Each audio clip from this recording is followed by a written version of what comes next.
Salve meu querido e minha querida, tudo bem com você? Eu sou Gessé Salvador, interno de medicina aqui da UEL, Universidade Estadual de Londrina, né? Tô com meu boletão aqui porque tá frio. Eu espero que você goste desse vídeo, onde nele eu vou contar pra você um pouquinho de como é o internato da UEL na parte de ginecologia e obstetrícia. Eu também quero contar pra você um pouquinho das minhas experiências, as boas e as difíceis, pra você ter um pouquinho de noção do que a gente passa aí e ser agraciado também com essas informações. Espero que seja relevante para você o que eu vou contar, assim como foi impactante para mim e relevante para minha formação. Se você ainda não é inscrito nesse canal, se inscreve aí, ativa o sininho para você receber as notificações. Se gostar desse vídeo ao final, deixa o seu gostei para eu ficar sabendo e fazer mais vídeos parecidos com esse. E também, é claro, se você ainda não me segue lá no Instagram, @salvadoctor, tá mais do que convidado a conhecer meu trabalho por lá também. Vamos lá? Vamos pro vídeo então? Bora lá! Para você que não sabe, a divisão dos anos de medicina é mais ou menos assim, são 6 anos de graduação, os 2 primeiros é o ciclo básico, onde você tem as matérias básicas, os 2 do meio são o ciclo clínico, onde você tem aí já uma introdução à fisiopatologia, as doenças propriamente ditas, tratamentos, e os 2 últimos anos são chamados de internato médico, onde a gente passa pelas áreas, as diferentes especialidades, e adquire ali um traquejo em cada uma delas das coisas que são mais comuns, mais genéricas de cada especialidade. E ao final a gente sai formado um médico generalista. Estou no 5º ano de medicina e acabei de passar pelo bloco de ginecologia e obstetrícia. Aqui na UEL a gente divide o 5º ano em 3 grandes blocos: o blocão de clínica médica, o blocão de pediatria e o blocão de ginecologia e obstetrícia. Esse foi o que eu comecei, esse foi o meu primeiro. Eu estou aqui para contar um pouquinho sobre ele para você. Dentro desse blocão da ginecologia e obstetrícia a gente tem alguns diferentes ambientes que a gente vive. O primeiro deles que eu passei foi a maternidade municipal aqui de Londrina, onde a gente tem partos de baixo risco, ou melhor, partos de gestações de baixo risco. Agora, quando a gente pensa na maternidade do HU, que também é outro ambiente que a gente passa, são partos de gestações de alto risco, gestações de mães que têm comorbidades mais sérias, diabetes, pressão alta, pré-eclâmpsia, ou que têm malformações também detectadas nos bebês, ou que tem alguma outra doença, qualquer outra coisa que confira alto risco para essa gestação, é feito na maternidade da HU. A gente tem ali um suporte para essas gestações. Por isso, esses 2 ambientes que a gente passa são um dos mais marcantes. Na maternidade municipal, eu tive a honra, a graça de fazer o meu primeiro parto. Foi uma sensação assim inexplicável. O que acontece com a maioria das pessoas do 5º ano é fazer parto lá na maternidade municipal. Acho que é o lugar que a gente tem a oportunidade, de fato, de aprender a fazer, de entender a técnica ali de parto no momento, na hora, o que faz, o que não faz. É claro que eu não posso pegar mérito para mim, eu fui ajudado por muitos docentes, residentes, pessoas que estavam ali no momento também, faz isso, faz aquilo. A gente não faz nada sem supervisão ali. É uma experiência muito marcante, uma experiência que realmente vou levar para o resto da vida. Aquele momento em que o bebê está saindo e sou eu que seguro ele pela primeira vez, que faço uma manobra ali para tirar, é sensacional. Nas 2 maternidades, quando o parto é cesariano, nós internos temos a responsabilidade de instrumentar a cirurgia, ou seja, nós somos aqueles que passam os instrumentos para os cirurgiões. E também é uma sensação muito bacana a gente estar ali participando do parto, vendo a criança nascer e estar ajudando de alguma forma, é bem gratificante. E a gente faz tanta instrumentação que ao final desse bloco de ginecologia e obstetrícia, a gente já tem um traquejo bem legal. Quando a gente está ali no finalzinho, já tem uma certa confiança. No começo, é claro, a curva de aprendizado não é fácil, a gente sofre bastante ali para pegar o jeito, entender os procedimentos, porque para você instrumentar, você precisa também entender o que vai acontecer em cada etapa da cirurgia. E no começo a gente não sabe muito bem, tá meio perdido, mas depois com o jeito fica mais fácil. Com o tempo fica mais fácil, a gente pega jeito. Na maternidade do HU, um dos momentos mais marcantes foi quando uma amiga minha estava fazendo um exame na paciente que chama cardiotocografia. Esse exame mostra, ele é ótimo para a gente ver um pouquinho de vitalidade fetal. Tem algum risco de sofrimento fetal? Esse exame ele pode mostrar isso pra gente. E ela estava fazendo esse exame, ela me chamou porque estava um pouco diferente. E a hora que eu cheguei lá, olhei o exame e realmente não estava legal. Estava mostrando ali uma situação de risco, que a gente chama de DIP3. Imediatamente acabou o cardiotoco, a gente tirou esse papel, buscou ajuda e as residentes encaminharam na hora aquela paciente para cesariana. A gente fica pensando assim, poxa, se aquele exame tivesse sido demorado para fazer, a gente tivesse deixado para depois, poderia ter acontecido uma coisa pior ali, poderia ter tido uma situação de risco para o bebê e para a mãe. Então foi marcante estar naquele momento, era 5 horas da manhã, acho que a gente chegou um pouco antes para fazer outras atividades ali, se preparar para o dia, logo precisou entrar na cesárea e no fim deu certo, foi bom, estão bem o bebê, a mãe E graças a Deus, nesse blocão a gente também passa no ambulatório, tanto no ambulatório de ginecologia quanto no ambulatório de obstetrícia. Ambulatório, para você que não sabe, o atendimento ambulatorial é aquele com consulta marcada. De tempos em tempos a gente encontra esses mesmos pacientes para avaliar, para reavaliar, fazer o exame, conversar e também trocar remédio quando precisa, adicionar um novo remédio, encaminhar para um outro procedimento, um outro serviço. Enfim, o atendimento ambulatorial também é muito importante e a gente tem ali esse acompanhamento de alto risco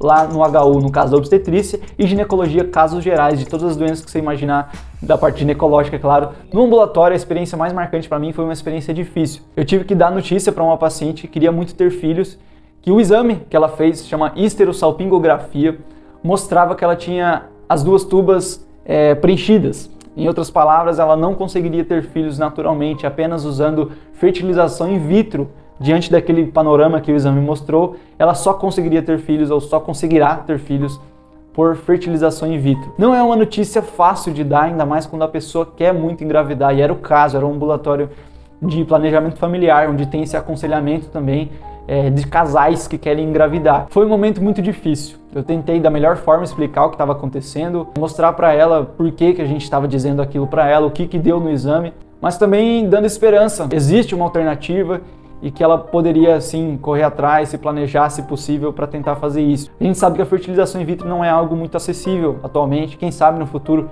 fique melhor, mas hoje em dia é um negócio bem caro, bem difícil de se conseguir aí para a maioria da população. No entanto, é possível, é uma alternativa e eu também creio no Deus do impossível, que se for da vontade dele, mesmo que o exame dê que não é possível, eu creio que é possível. Eu não sei você, mas eu creio fielmente nisso. Encaixado no blocão de ginecologia e obstetrícia, a gente tem a anestesiologia. Não faz parte, é claro, da grande área da ginecologia e obstetrícia, mas está encaixado como todo um panorama do internato encaixou nesse bloco. E a gente aprendeu também ali no centro cirúrgico bastante coisa, principalmente técnicas de intubação. Não é uma coisa que a gente faz sempre, tem sempre a vivência, quem não está aí no ambiente de pronto-socorro. Lá a gente aprende no ambiente controlado como intubar o paciente, principalmente nos casos de anestesia geral. Então foi uma experiência interessante também. Eu vou ser bem sincero, eu não gosto muito de centro cirúrgico, não tenho muito apreço pela cirurgia, por essa área, nem pela anestesiologia. Foi um dos estágios que eu menos apreciei, mas por opção pessoal. Eu acredito que mais por mim mesmo, teve gente que amou e faz parte, não tem como gostar de tudo também. Por último, mas não menos importante, eu participei de 16 plantões misturados aí, noturnos e diurnos,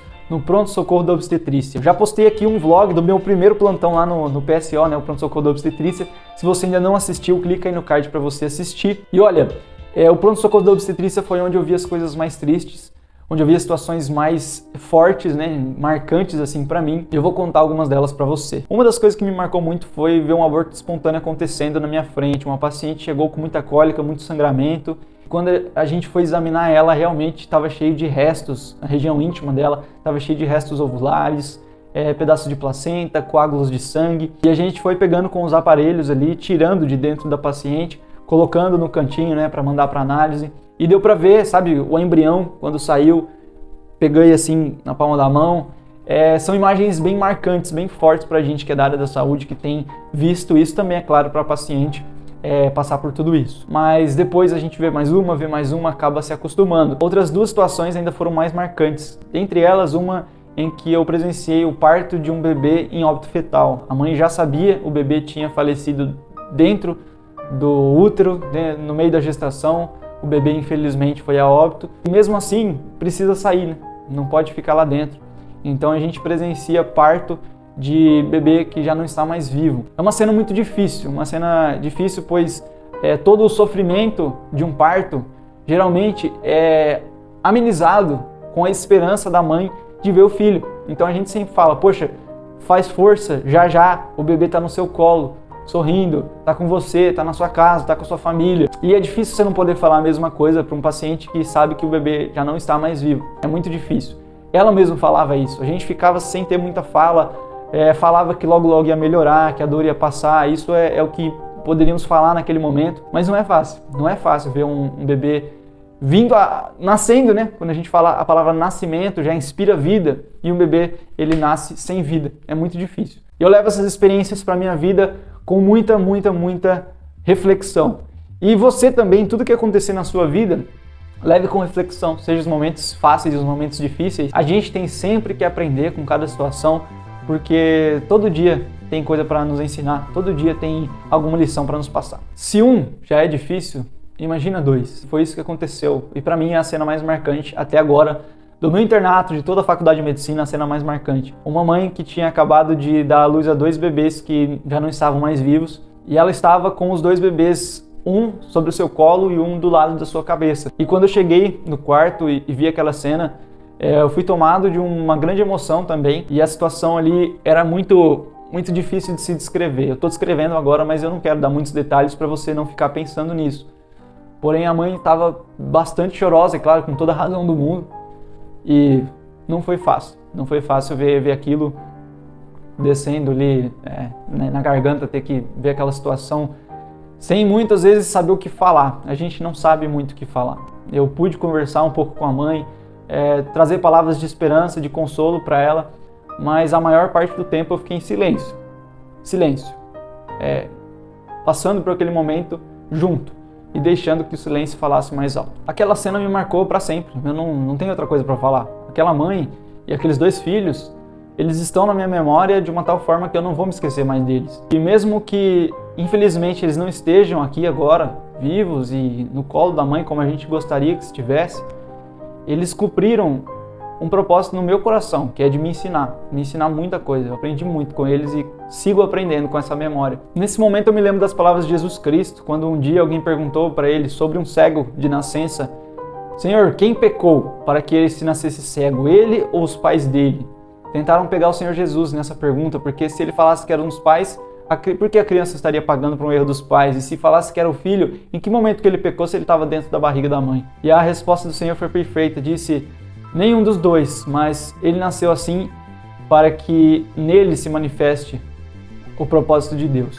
Eu creio fielmente que todas as coisas que acontecem, sejam boas, sejam ruins, elas têm propósito para acontecer. E quando se segue a Cristo, quando se segue a Senhor Jesus Cristo, tem mais ainda, né? A palavra diz que todas as coisas cooperam para o bem daqueles que amam a Deus, daqueles que são chamados segundo o seu propósito. Eu não sei como você tem vivido, eu não sei como as experiências da sua vida, boas e ruins, te impactam, mas eu sei de uma coisa: você precisa olhar para isso à luz da palavra de Deus, à luz da vontade de Deus. E você vai ver como até na noite mais cinza, na noite mais escura, há luz.